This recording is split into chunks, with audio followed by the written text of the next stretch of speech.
Hello, my name is Edward Randall, and I'm here today to tell you how you can make the best tasting guacamole. From picking the ingredients, preparing the kitchen, and mixing it all together step by step. Your first step is going to be picking out your ingredients. You can find all of the necessary ingredients you need to make a good guacamole at your local market. The first thing you're going to need are 3 ripe avocados. Avocados are originally from Central and South America and are considered a vegetable, not a fruit. In fact, because of the seed or pit, they're a part of the berry family. The majority of avocados we see here in California are the Hass variety. Interestingly enough, all of the Hass avocados are all from one Hass parent tree that was first planted in La Habra Heights, California, way back in 1923. You can tell when an avocado is ripe by touch. I suggest you select an avocado that's slightly soft but not too mushy. It takes a bit of experience to help determine how ripe an avocado is, but as long as you feel like it's not too firm, you should be fine. After getting avocados, I like to pick up a whole fresh red onion. I like red onions compared to other onions because they're not too bitter.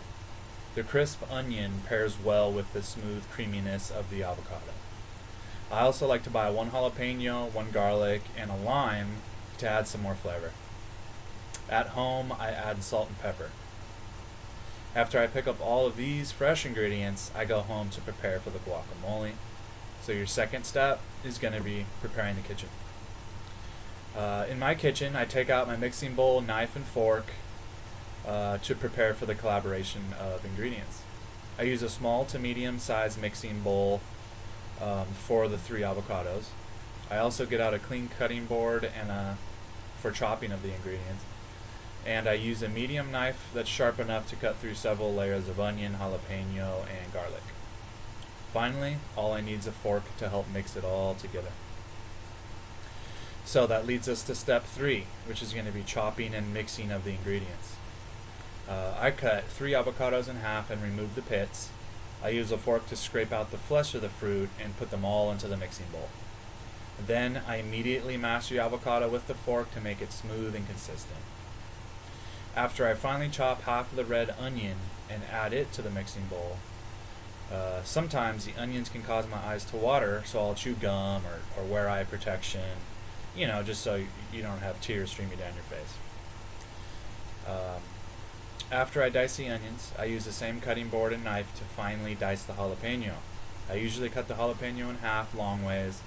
I remove the seeds in the middle to make sure it's not too spicy.